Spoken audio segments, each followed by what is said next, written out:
Marcos capítulo 10 y vamos a leer los versículos 17 al 31. Cuando salía para seguir su camino, vino uno corriendo y arrodillándose delante de él le preguntó: Maestro bueno, ¿qué haré para heredar la vida eterna? Jesús le dijo: ¿por qué me llamas bueno? Nadie es bueno, sino solo uno, Dios. Tú sabes los mandamientos: no mates, no cometas adulterio, no hurtes, no des falso testimonio, no defraudes, honra a tu padre y a tu madre. Y él le dijo: Maestro, todo esto lo he guardado desde mi juventud. Jesús, mirándolo, lo amó y le dijo: una cosa te falta, ve y vende cuanto tienes y da a los pobres y tendrás tesoros en el cielo, y ven y sígueme. Pero él, afligido por estas palabras, se fue triste porque era dueño de muchos bienes.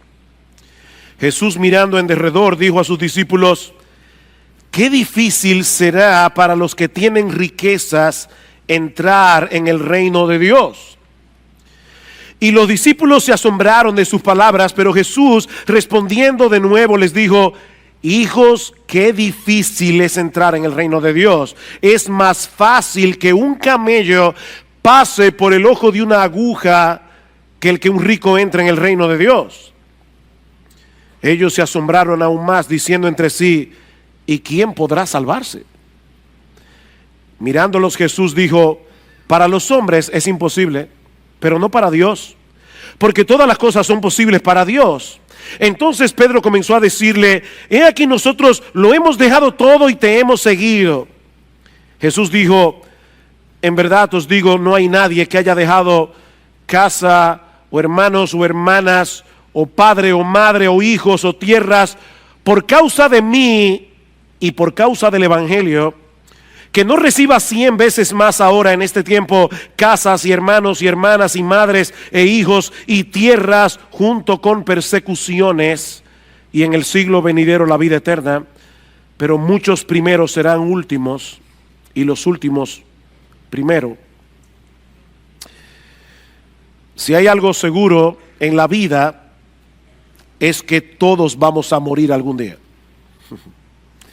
No sabemos cuándo será, no sabemos en qué circunstancia, pero sí sabemos que la muerte es inevitable. Esto es tan tormentoso que muchas personas prefieren no pensar en eso. Hace unos años atrás salió publicada la noticia de que un grupo de médicos estaba tratando de reducir la tasa de mortalidad. Yo no sé exactamente a qué se referían, porque lo cierto es que la tasa de mortalidad no puede ser reducida. Es de un 100%. Todo el que nace en este mundo morirá. El filósofo y matemático francés Blaise Pascal lo dijo de una manera bastante sombría, pero muy realista. Él decía en uno de sus pensamientos: imaginemos a unos cuantos hombres encadenados y todos ellos condenados a muerte, varios de los cuales son degollados cada día a la vista de los demás, que ven su propia condición en la de sus semejantes y mirándose unos a otros con dolor y sin esperanza aguardan su turno. Esta es la imagen de la condición humana, dice Pascal. Eso no suena muy atractivo, pero es muy realista. Por eso el poeta inglés John Donne dijo aquella famosa frase que luego Hemingway usó en una de sus novelas: no preguntes por quién doblan las campanas doblan por ti. No preguntes por quién doblan las campanas. En los pueblos antes tocaban las campanas cuando había un funeral. Dicen: no preguntes por quién están doblando hoy las campanas doblan por ti. Cada segundo mueren miles de personas y cada una de esas muertes es un aviso de lo que nos espera a cada uno de nosotros, tarde o temprano. Y aunque yo sé que muchos pretenden vivir como si esta vida presente fuera todo lo que hay Lo cierto es que Dios puso eternidad en nuestro corazón. Dios puso eternidad en nuestro corazón. Es por eso que el hombre es un religioso incurable. El hombre, aún el ateo, el hombre es un religioso incurable. Algo en nuestro interior nos dice que la muerte no es el punto final de nuestra existencia. Hay algo que debemos hacer para prepararnos adecuadamente para enfrentar ese momento cuando llegue. Ahora la pregunta es, ¿cómo podemos estar seguros de que estamos haciendo todo lo que debemos hacer para dar ese viaje del que no hay retorno? ¿Cómo podemos estar seguros de que estamos haciendo todo lo que debemos hacer? Esa fue la inquietud del joven rico.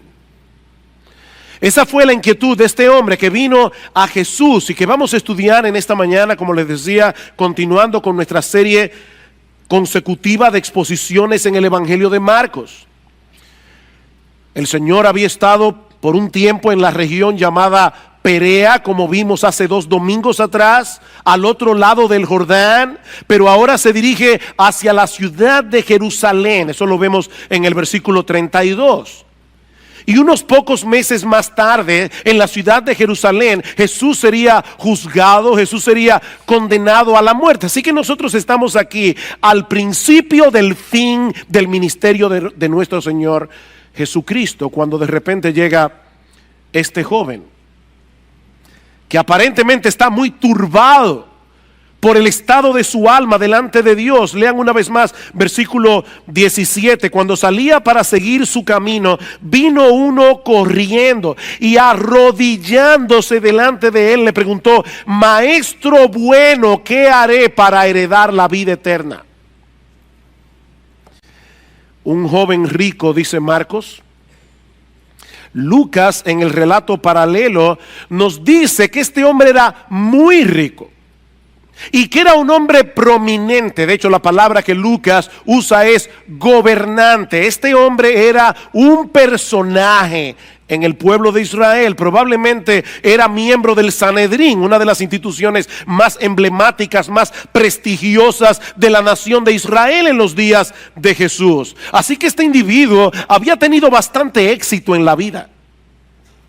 Era joven, era rico, era influyente, y por si todo esto fuera poco, era una persona bastante moral, era una persona religiosa, como vemos en el resto de la historia. Por eso alguien decía que este es el tipo de joven que todo padre quisiera para su hija. Sin embargo, la historia revela que este joven tenía una inquietud tan grande en su corazón que Marcos nos dice que él vino corriendo al Señor Jesucristo. Hay detalles aquí que no debemos pasar por alto. En el tiempo de Jesús, la gente de prestigio no corría. Eso estaba fuera de la ética social. Pero este joven estaba tan inquieto que viene corriendo delante del Señor, y dice que hincando las rodillas delante de él le preguntó: Maestro bueno, ¿qué haré para heredar la vida eterna? ¿Qué pregunta?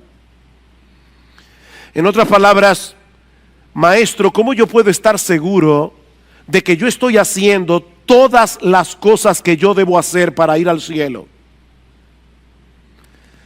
Lo tenía casi todo, pero había una duda en su corazón que no lo dejaba vivir en paz. Una pequeña duda, una gran duda.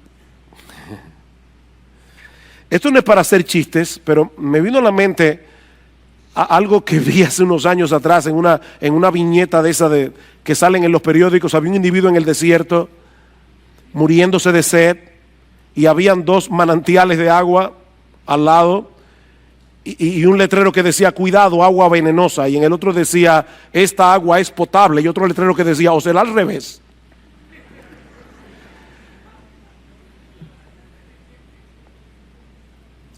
Señor, yo estoy haciendo todo lo que yo creo que debo hacer, pero yo no estoy seguro si no me hace falta algo más. Y yo confío en lo que tú me vas a decir. Dime qué tú crees que me falta para yo tener vida eterna.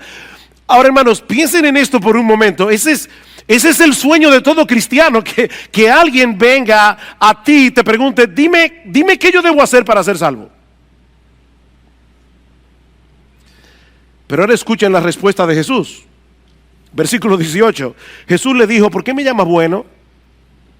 Nadie es bueno, sino solo uno, Dios. Si hay algo que esta historia nos enseña incidentalmente, es que el método evangelístico del Señor Jesucristo era muy diferente al de muchos evangélicos en el día de hoy. Yo estoy seguro que si este joven hubiera ido delante de algunos evangélicos, muchos evangélicos que yo conozco, dime qué yo debo hacer para heredar la vida eterna, rápidamente le hubieran dicho, ora conmigo la oración del pecador. O pídele a Jesús que entre en tu corazón. Yo no he visto una frase más abstracta que esa. Yo no sé cómo hacer eso. Que le pida a Jesús que entre en mi corazón. De paso, déjenme decirles algo, mis amados hermanos, nunca le digan eso a un inconverso. Esa frase no tiene ningún sentido. Esa frase no aparece en el Nuevo Testamento, los apóstoles nunca la dijeron. La salvación no viene simplemente porque tú invites a Jesús a entrar en tu corazón. De hecho, es tan extraña esta historia porque Cristo pudo haberle dicho, ¿qué te falta? Creer en mí. Señor, ¿qué me hace falta para heredar la vida eterna? Cristo pudo haberle dicho, oh, que creas en mí. Y sería la respuesta correcta, pero el Señor sabía que este joven tenía un concepto tan equivocado acerca de sí mismo que él no estaba preparado para recibir esa respuesta. No todavía. ¿Saben que el concepto que mucha gente tiene de sí misma es que son personas buenas que a veces hacen cosas malas? El concepto bíblico es al revés. Nosotros somos personas malas que por la gracia común de Dios a veces hacemos cosas buenas. Pero ese es el concepto que este hombre tenía. Yo soy una persona buena, solo quiero saber qué más me falta. Si tú le dices a una persona como esta que reciba a Cristo en su corazón, probablemente va a pensar dentro de sí mismo, por supuesto, ¿por qué no? ¿Es eso lo que me falta? Es bueno tener a Cristo. Eso añadiría bondad a mi bondad, ¿verdad? De ahí la extraña respuesta de Jesús en el versículo 18. ¿Por qué tú me llamas bueno?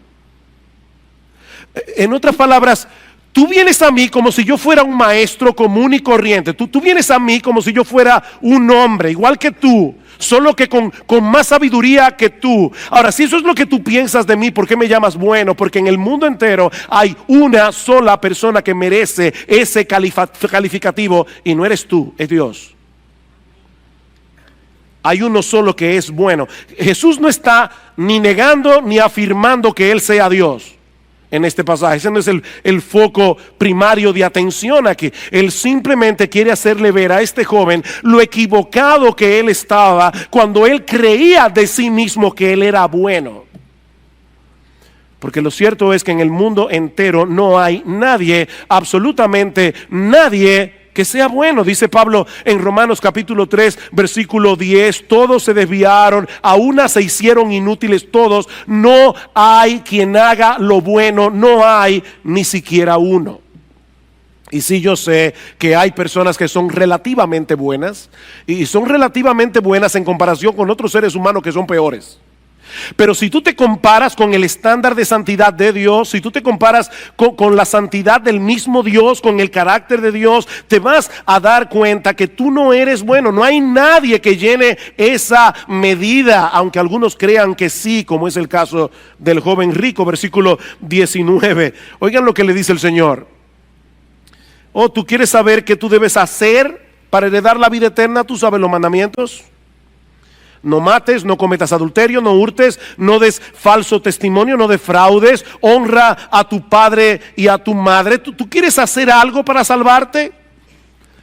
Mira los mandamientos, cúmplelos y vivirás.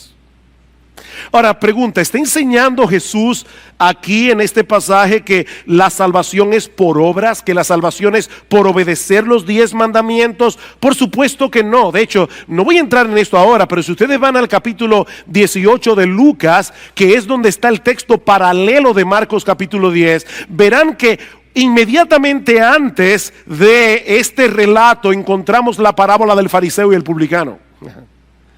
O sea que esa parábola está en el trasfondo de esta historia. Jesús dice, 2 hombres subieron al templo a orar, uno era fariseo, el otro era publicano. El fariseo oraba consigo mismo y le decía a Dios, yo te doy gracias porque yo no soy como los otros hombres. Yo no soy adúltero, yo no soy avaro, yo doy diezmos de todo lo que gano, yo vengo al templo todos los sábados. Gracias, Señor, la verdad es que te pasaste conmigo. Y el fariseo le dice, yo no soy ni siquiera como este publicano, este cobrador de impuestos. Y el publicano se daba golpe en el pecho, se estaba lejos, diciendo, Dios, sé propicio a mí pecador. Y Cristo dice, este publicano descendió a su casa justificado antes que el otro, el fariseo, porque el que se humilla será enaltecido, el que se enaltece será humillado. Así que esta historia está en el trasfondo de esa parábola. No, Cristo no le está enseñando al joven rico que debía salvarse guardando los mandamientos. Lo que él quiere hacerle ver a este joven es que es imposible para el hombre salvarse a través de su obediencia. La Biblia dice que uno de los propósitos por los cuales Dios reveló su ley es para que nosotros podamos evaluarnos objetivamente, mirarnos en ese espejo y ver lo lejos que nosotros estamos de llenar esa medida. Imagínate que el mandamiento más importante de la ley es: amarás al Señor tu Dios con todo tu corazón, con toda tu alma, con toda tu mente, con todas tus fuerzas, y eso no lo hace nadie ni por un segundo. Y el otro es semejante: ama a tu prójimo como a ti mismo. Ama a tu prójimo con la misma intensidad, con la misma energía, con la misma pasión con la que tú te amas a ti mismo. Dime, ¿tú guardas los mandamientos? Pablo dice en Romanos capítulo 3 versículo 20 que es por medio de la ley que viene el conocimiento del pecado. El problema es que este joven no entendía del todo el alcance de la ley. Por eso le dice al Señor en el versículo 20: Maestro, todo esto lo he guardado desde mi juventud. Wow. Bueno, si esa es la medida, tengo mis papeles en reglas. En el relato paralelo, en el Evangelio de Mateo, se incluye esta última pregunta: ¿qué más me falta? Eso es interesante. Él estaba bastante seguro de su propia bondad, pero había un elemento de duda en su corazón. ¿Qué más me falta? Ese es el problema de aquellos que pretenden salvarse haciendo cosas buenas. No hay forma de saber con toda certeza de que estás haciendo lo suficiente. ¿Me hace falta algo más, maestro? Jesús, versículo 21, mirándolo, lo amó y le dijo: una cosa te falta. Ve y vende cuanto tienes, dalo a los pobres, y ven y sígueme, y tendrás tesoro en el cielo. Una cosa te hace falta. Hermanos, ¿qué reacción la de Cristo? Esto fue leccionador para mí. Jesús no reaccionó airado diciéndole: pero qué mentiroso y soberbio eres. ¿Estás tan ciego que no puedes darte cuenta de que no existe en este mundo ningún ser humano que llene esa medida de la ley de Dios? No. El texto dice que Jesús, mirándolo, lo amó, y Marcos es el único que incluye ese detalle en los evangelios. El Señor Jesucristo sintió una profunda compasión por este joven que estaba perdido en su moralidad. Si me oíste bien, este joven estaba perdido en su moralidad. Los puritanos decían: hay dos formas en que se puede hundir un barco. Una es cargado de estiércol y la otra es cargado de oro, pero se va a hundir igualito. Mi amigo, nadie puede salvarse guardando los mandamientos. Pablo dice en Gálatas capítulo 3 versículo 10 que todos los que dependen de las obras de la ley para salvarse están bajo maldición, están bajo la maldición de Dios. Si tú estás dependiendo de las obras de la ley, de guardar los mandamientos, Pablo dice, no yo, Pablo dice en la Biblia, estás bajo la maldición de Dios. Pues escrito está, y ahora Pablo cita Deuteronomio, maldito todo aquel que no permaneciere en todas las cosas escritas en el libro de la ley para hacerlas. Cada vez que nosotros pecamos, estamos violando la ley como un todo, no simplemente estamos violando uno de sus acápites. Bueno, fue una mentirita. No, es que el problema con esa mentirita es que ya tú rompiste la ley, tú violaste la ley, y esa ley es un reflejo del carácter de Dios. Ese es el problema. La ley es un reflejo del carácter de Dios, de manera que cada pecado es un atentado contra el carácter santo de Dios. Por eso dice Santiago capítulo 2 versículo 10, cualquiera que guardare toda la ley, si eso fuera posible, pero ofendiere en un punto, se hace culpable de todos. Mi amigo, si tú te quieres salvar por tu obediencia, tendrás que obedecer todos y cada uno de los mandamientos de la Biblia todos los días de tu vida. Y si tú eres honesto contigo mismo, seguramente ya debes haberte dado cuenta de que eso es imposible. Y eso es precisamente lo que Cristo quiere hacerle ver a este joven rico, porque lo amó. Porque lo amó. No fue con una actitud de cinismo que el Señor trató con este joven. Y hermanos de Iglesia Bíblica del Señor Jesucristo, cuídense de eso. Uno puede ver a una persona moralista y tratarla con desprecio. Así como hay personas que tratan a las prostitutas, a los ladrones con desprecio, hay personas que tratan a los moralistas con desprecio. Cristo no hizo eso. Cristo sintió compasión por este joven, una profunda compasión. Y le dice, joven, solo te hace falta una cosa. Vende todo lo que tienes, dáselo a los pobres y sígueme a mí. Ahora, hermanos, y esto es crucial. Por fin, ¿cuántas cosas le faltaba a este joven? ¿3 o una? Porque él dice, una cosa te hace falta. Vende todo lo que tienes, dáselo a los pobres y ven y sígueme. Entonces, ¿qué era lo que le faltaba? Lo que le faltaba era seguir a Cristo. Fíjense, el punto aquí no es que por vender sus bienes y entregar la ganancia a los pobres, este joven iba a ir al cielo como recompensa, sino por seguir a Jesús. Ahora, vender todo lo que tenía y entregarlo a los pobres iba a ser la evidencia de que él había removido el ídolo de su corazón, el ídolo que él le había hecho a las riquezas, para hacer de Cristo el único objeto de su adoración, el único objeto de satisfacción, el único objeto de su deleite. Esa era la evidencia. Mientras dependas de otras cosas para tu felicidad, mientras dependa de otras cosas para encontrar satisfacción en la vida, mientras haya otras cosas aparte de Cristo en la que tú estés descansando tu identidad, es imposible que puedas creer aunque tú digas que crees. Esto es serio. Es muy fácil decir que creemos en Cristo, pero es otra cosa muy distinta mostrar esa confianza dependiendo únicamente de Él y encontrando toda nuestra satisfacción únicamente en Él. Y la palabra únicamente aquí es importante. ¿Sabes lo que Jesús le está diciendo a este joven? Joven, déjame decirte algo. Imagínate la vida sin dinero. Imagínate la vida sin nada de dinero.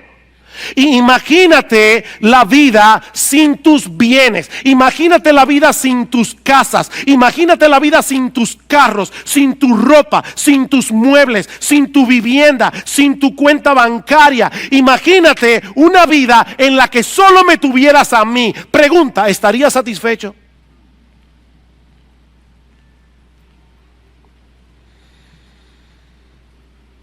¿Saben lo que Jesús está haciendo aquí? Es una cirugía de corazón abierto.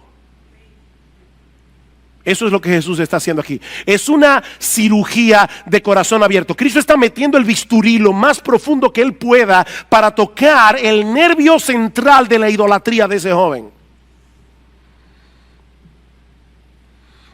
¿Saben cuántas personas hay en el mundo que creen, pero en realidad no creen? O sea, personas que tienen a Cristo como un adorno más. Es un adorno en el contexto de su vida decente, en el contexto de su vida religiosa, pero Cristo no es su todo. Y déjame decirte algo, mi amigo. Si Cristo no es todo para ti, Él no es nada para ti. Cristo no es un adorno. Es por eso que Jesús dice en Lucas capítulo 14 versículo 33 que el que no renuncia a todo lo que posee no puede ser su discípulo. Punto. El que no renuncia a todo lo que posee no puede ser mi discípulo. Es imposible seguir aferrado a todas esas cosas y al mismo tiempo tratar de aferrarte a Jesús. Eso no se puede. Tienes que soltar todo lo demás antes de que puedas aferrarte a Él de todo corazón. Él no es un adorno religioso. Si no lo es todo, entonces no es nada. Pastor, ¿significa eso que todos los cristianos tienen que ser pobres? No. En la Biblia nosotros encontramos varios personajes que eran muy ricos y muy piadosos. Abraham era muy rico, Job era muy rico. Pero a la hora de la prueba ellos demostraron que Dios era su todo. Ustedes recuerdan cuando Dios le dijo a Abraham: Abraham, vete al monte Moría, llévate a tu hijo Isaac, a ese adolescente que habías esperado por más de 25 años, y ofrécemelo a mí como un sacrificio. ¿Qué hizo Abraham? Fue al monte, al lugar donde Dios le dijo, e iba a degollar a su hijo.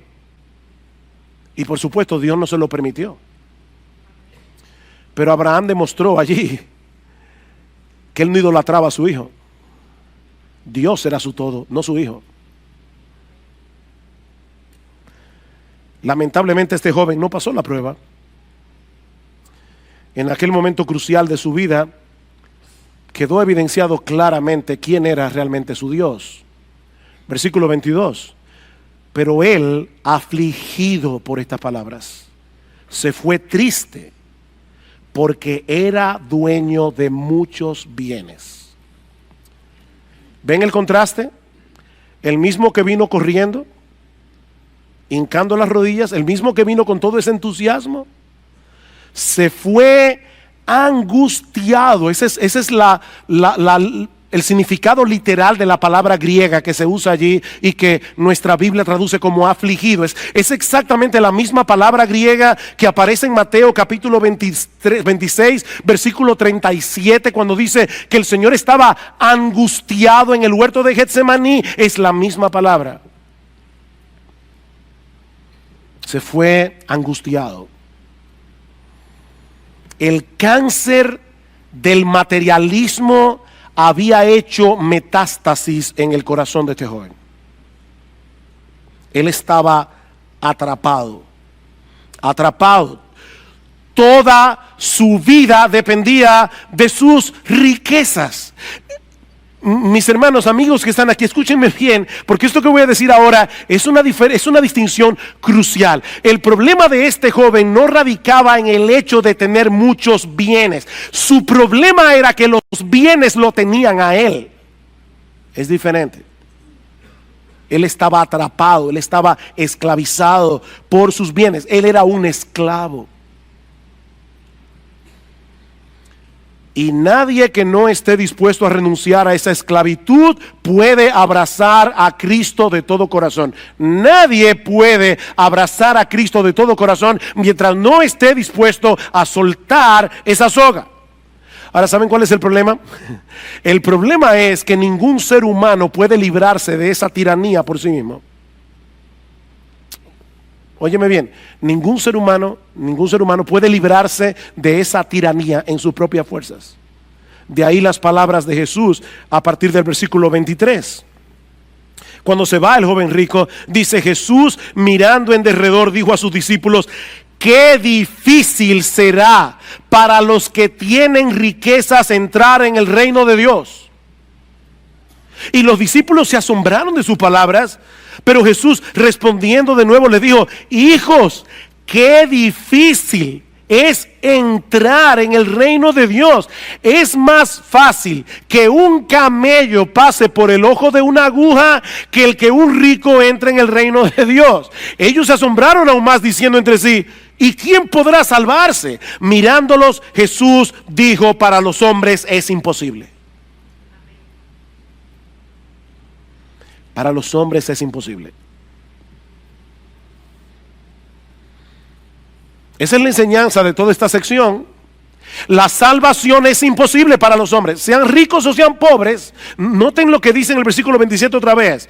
Mirándolos, Jesús dijo: para los hombres. Él no dijo para los ricos, Él no dijo para los pobres, Él dijo para los hombres, sean ricos, sean pobres. Para los hombres la salvación es imposible. Pero los ricos son más vulnerables a sentirse tan satisfechos en sus riquezas que no sean capaces de percibir lo impotente que son. Están tan acostumbrados a que todo lo resuelven por ellos mismos, a que todo lo resuelven con sus propios recursos, a que solo tienen que buscar la chequera, dar un tarjetazo. Están tan acostumbrados a vivir así que ellos no dependen de Dios. Es muy difícil que ellos vean su dependencia. Es muy difícil que vean su miseria. Es muy difícil que vean el estado tan deplorable en que se encuentran. Por eso resulta más fácil pasar un camello por el ojo de una aguja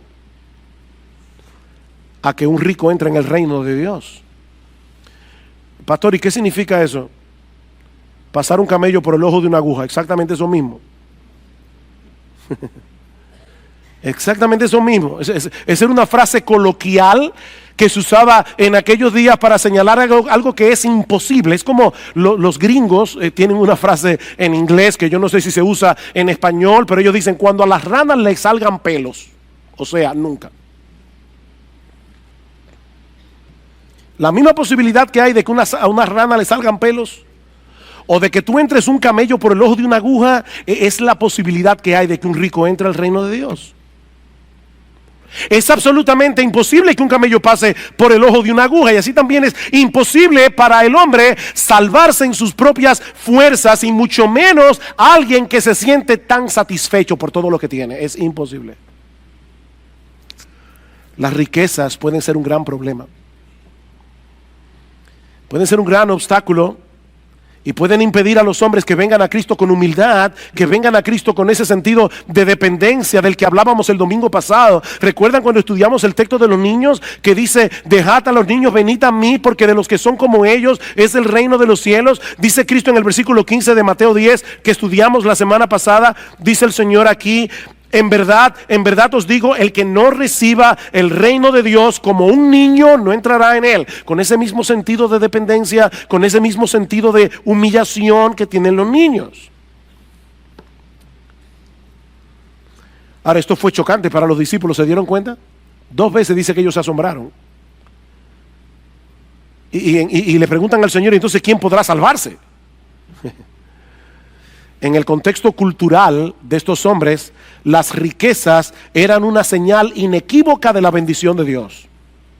Si tú eras rico es porque definitivamente el favor de Dios estaba sobre ti. Esa era la mentalidad de los apóstoles. De ahí el asombro. Si resulta más fácil pasar un camello por el ojo de una aguja que el hecho de que un rico pueda entrar en el reino de Dios, entonces ¿quién podrá salvarse? Y la respuesta de Cristo es contundente: nadie.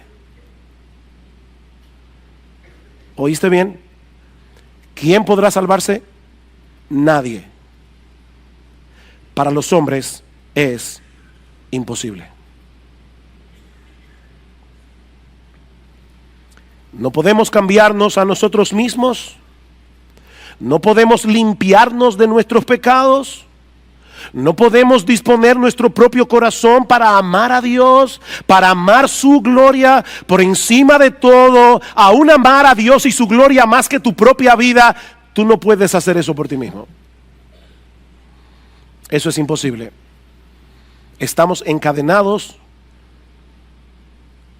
condenados a ser unos esclavos miserables, a menos que un poder superior intervenga a nuestro favor. Y eso nos lleva a la segunda enseñanza de este pasaje. La salvación solo es posible para Dios a través de la persona de Cristo.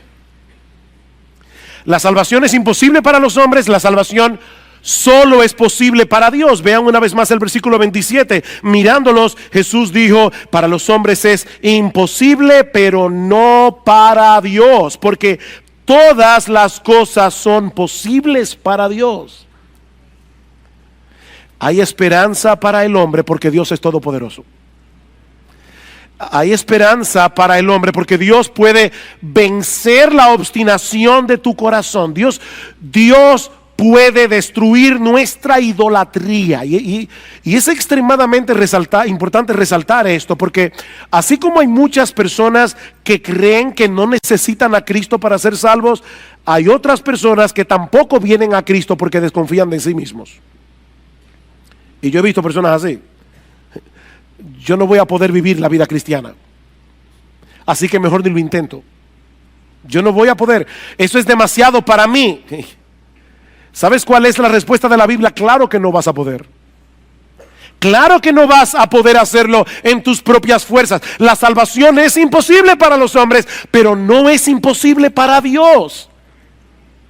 Mi amigo, tú no puedes por ti mismo romper las cadenas que te mantienen esclavizado al mundo, esclavizado al pecado. Tú no puedes, pero Dios puede. Y aun si tú vienes a Cristo en arrepentimiento y fe y te conviertes en cristiano, no vas a poder vivir la vida cristiana dependiendo de ti mismo. No vas a poder. Pero Dios es todopoderoso. Dios es todopoderoso y Él puede transformar el corazón de los hombres, como de hecho lo hizo con los apóstoles. Noten el versículo 28. Entonces Pedro, siempre Pedro, entonces Pedro comenzó a decirle: he aquí, nosotros lo hemos dejado todo y te hemos seguido. Honestamente, yo no sé qué había en la mente de Pedro. Yo no sé si él está diciendo: Señor, yo no entiendo, porque tú dices que nadie puede hacer eso, pero eso fue lo que nosotros hicimos. Nosotros lo hemos dejado todo y te hemos seguido. Yo no sé si Pedro, en un arrebato de orgullo, se estaba comparando aquí con el joven rico. Honestamente no lo sé. Y de paso, hermanos, yo no sé de verdad si Pedro aquí se estaba envaneciendo, pero cuidado tú, creyente, con envanecerte.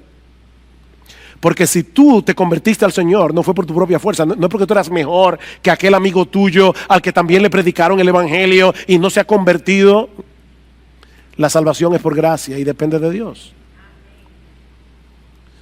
Ahora, lo cierto es que los apóstoles estuvieron dispuestos a renunciar a muchas cosas para seguir a Cristo. Eso es verdad.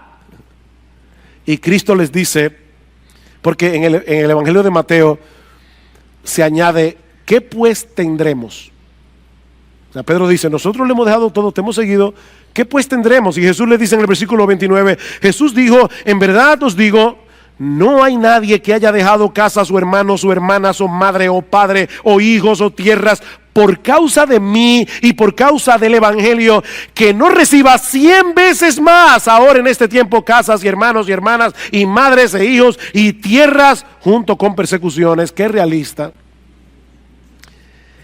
Y en el siglo venidero, la vida eterna. Este es uno de los textos favoritos de los evangelistas de la prosperidad. Honestamente me da náuseas cada vez que yo oigo a una persona desde el púlpito diciéndole a una persona: ven a Cristo y todos tus problemas se van a solucionar, ven a Cristo y tú vas a ser rico y vas a tener una buena casa y vas a tener un mejor sueldo y vas a tener salud. Es una maravilla tener a Cristo. Eso es un mensaje diabólico, infernal y nauseabundo, porque eso no es verdad. No, yo no creo que eso sea lo que el Señor esté diciendo aquí. Más bien, yo creo que Él está reiterando lo que Él había dicho anteriormente, que es imposible seguirlo a Él sin estar dispuesto a renunciar a todo, incluyendo la familia. ¿Se dieron cuenta? Ninguno, vayan otra vez, no hay nadie que haya dejado casa, hermanos, hermanas, madres o padres o hijos o tierras por causa de mí, del evangelio. Aquí hay individuos que han tomado una decisión, la decisión de dejar todo atrás para seguir a Jesús, no importa las consecuencias. Y de paso, no es que el cristiano se vuelva un pesado con la familia, no es que el cristiano se olvide de la familia. No, lo que Cristo está diciendo, óyeme bien, es muy probable que si tú decides seguirme a mí, tu familia te aborrezca por causa de tu fe. Es muy probable que eso pase. Y de hecho, el mismo Cristo dijo en Mateo capítulo 10, versículo 34, no penséis que he venido para traer paz a la tierra, no he venido para traer paz, sino espada, porque he venido para poner en disensión al hombre contra su padre, a la hija contra su madre, a la nuera contra su suegra. Y yo sé que algunos dirán, pero eso ya todo el mundo lo sabe. No, a la nuera contra su suegra por causa de la fe, no porque la suegra se mete. O sea, dice, a la hija contra su madre, a la nuera contra su suegra, y los enemigos del hombre serán los de su propia casa, dice Jesús. El que ama a padre o madre más que a mí no es digno de mí. El que ama a hijo o hija más que a mí no es digno de mí. El que no toma su cruz y sigue en pos de mí no es digno de mí. El que haya su vida la perderá, y el que pierda su vida por causa de mí la hallará. Definitivamente Cristo no se andaba con medias tintas. De nuevo, óyeme bien, le dice Jesús, conmigo es todo o nada. Yo no soy plato de segunda mesa, yo no soy un adorno religioso. Conmigo es todo o nada. Si yo no soy todo para ti, yo no soy nada para ti. El que no está dispuesto a pagar ese precio por causa de Cristo y por causa del evangelio, como dice en el versículo 29, no puede ser cristiano. El problema es que todos nosotros somos demasiado débiles para hacer algo así, a menos que vengamos a Cristo en dependencia de Cristo. Tenemos que venir a Cristo en dependencia de Cristo. Para los hombres es imposible, pero hay esperanza para ti a pesar de tu impotencia, porque lo que es imposible para los hombres no es imposible para Dios. La salvación está disponible para toda clase de hombres, porque Dios es todopoderoso. Dios es todopoderoso, su poder no tiene límites, todas las cosas son posibles para Él, dice el Señor. Fue Dios el que proveyó el remedio a través de la persona y la obra de Cristo. Cristo murió en una cruz para pagar mi deuda delante del Padre. Es Dios el que abre nuestros ojos para que veamos la terrible condición en que nos encontramos, la necesidad que tenemos de ser salvos. Es Dios el que inclina nuestra voluntad para que abracemos por fe y de todo corazón lo que Cristo ofrece. Pero eres tú el que tienes que venir en dependencia de Él. La salvación es por gracia, dice Pablo en Efesios capítulo 2, por medio de la fe. Esto no de vosotros, dice la Biblia, es un don de Dios, es un regalo de Dios, no es por obras para que nadie se gloríe. Ese es el punto focal del evangelio, la total impotencia del hombre contrastada con el absoluto poder de Dios. Hay salvación completa y gratuita por medio de la fe en la obra redentora de Cristo. Más adelante en el capítulo 10, versículo 45, dice el Señor, el Hijo del Hombre vino no para ser servido, sino para servir y para dar su vida en rescate por muchos. Él vino a morir en una cruz para dar su vida para rescatar pecadores.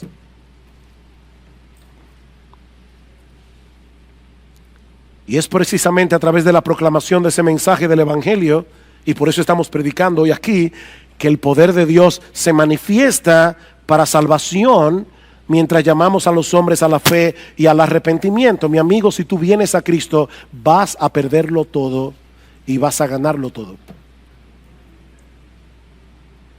Vas a perderlo todo, vas a ganarlo todo.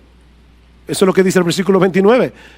No hay nadie que haya dejado casa o hermanos o hermanas o madre o padre o hijos o tierras por causa de mí y por causa del evangelio que no reciba 100 veces más ahora en este tiempo casas y hermanos y hermanas y madres e hijos y tierras junto con persecuciones y en el siglo venidero la vida eterna.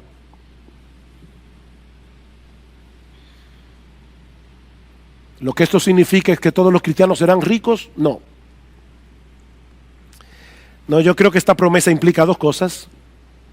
Por un lado, que todos los creyentes vienen a formar parte de una gran familia que va a suplir por mucho lo que tú pierdas de tu familia terrenal. Eso es lo que Cristo está diciendo. Si hay algo que a mi esposa y a mí nos maravilla cada vez que viajamos a otros lugares, es que llegamos a un sitio nuevo, conocemos hermanos en Cristo que no conocíamos y al minuto ya somos familia. Y están dispuestos a servirnos, simplemente porque somos cristianos. Hay una familia de la fe en el mundo entero. Eso es impresionante. Pero por el otro lado, y esto que voy a decir ahora es muy sensible, yo creo que John Piper tiene razón cuando dice que hay algunos cristianos que por diversas circunstancias no están rodeados de muchos creyentes. Y él pone el caso particular de los misioneros. Misioneros que son desarraigados de su país, de su familia, y van lejísimo a predicar el evangelio a lugares extraños. Cuando mi esposo y yo estuvimos visitando a nuestra hija en el mes de mayo, ella nos hablaba de eso, nos decía, esto es difícil, lo más difícil es ese sentido de desarraigue, tú no perteneces a ningún lugar. Y nuestra hija nos decía, y es lo que yo creo que está envuelto en todo esto, ella decía, yo me he dado cuenta que mi hogar está donde esté Cristo.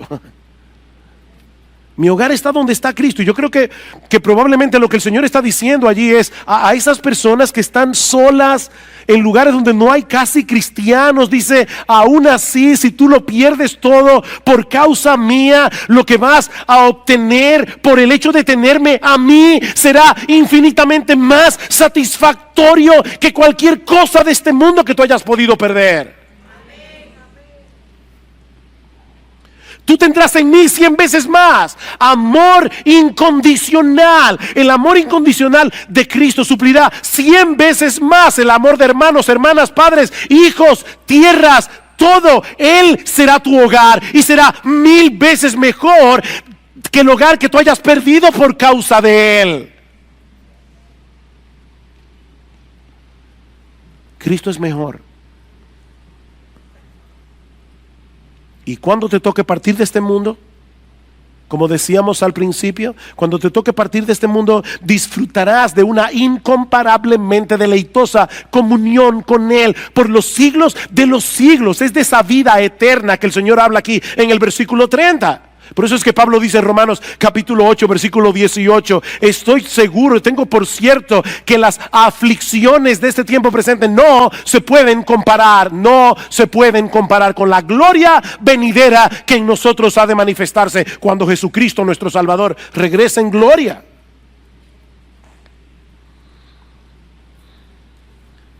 Y nuestro pasaje concluye con esta advertencia, pero muchos primeros serán últimos y los últimos primero. Y es una frase oscura en el contexto, pero yo creo que la idea puede ser la siguiente. La forma de obrar de Dios desafía nuestras ideas preconcebidas. El joven rico de esta historia al principio parecía estar muy cerca. Un individuo moral, religioso, que admiraba a Jesús. Maestro bueno, yo te admiro. Él parecía estar muy cerca del reino de Dios, pero al final demostró que estaba muy lejos. Según el criterio del mundo, este individuo había tenido una vida bastante exitosa, increíblemente exitosa. Era joven, era rico, era influyente. Según el criterio de Jesús, este joven era un pobre esclavo que estaba arruinando su vida en medio de su opulencia y en medio de su moralidad.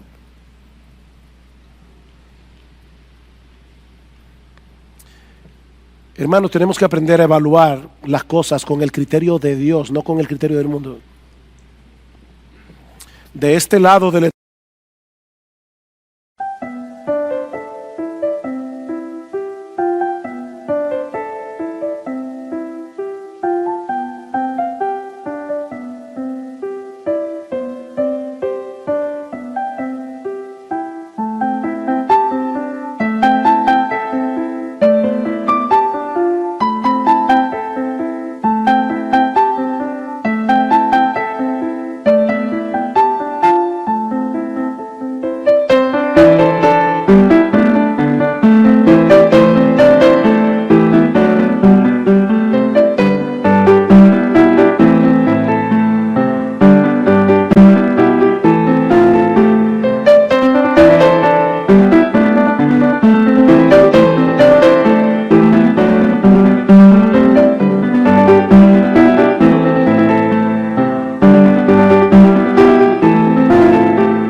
eternidad, el mundo celebra las riquezas, celebra la popularidad, celebra la belleza física, y debo decir que no hay nada de malo ni en el hecho de ser rico, ni en el hecho de ser bien parecido, ni en el hecho de tener, de ser popular. Pero déjame decirte algo, mi amigo, si eso es todo lo que tú tienes, tú no tienes absolutamente nada que tenga valor permanente. Nada. Tú no tienes nada. Tenerlo todo sin tener a Cristo es tener una existencia miserable aquí y ahora, y una pérdida total cuando traspases esa línea que separa el tiempo de la eternidad. Tener a Cristo es tenerlo todo, aunque no tengas nada más.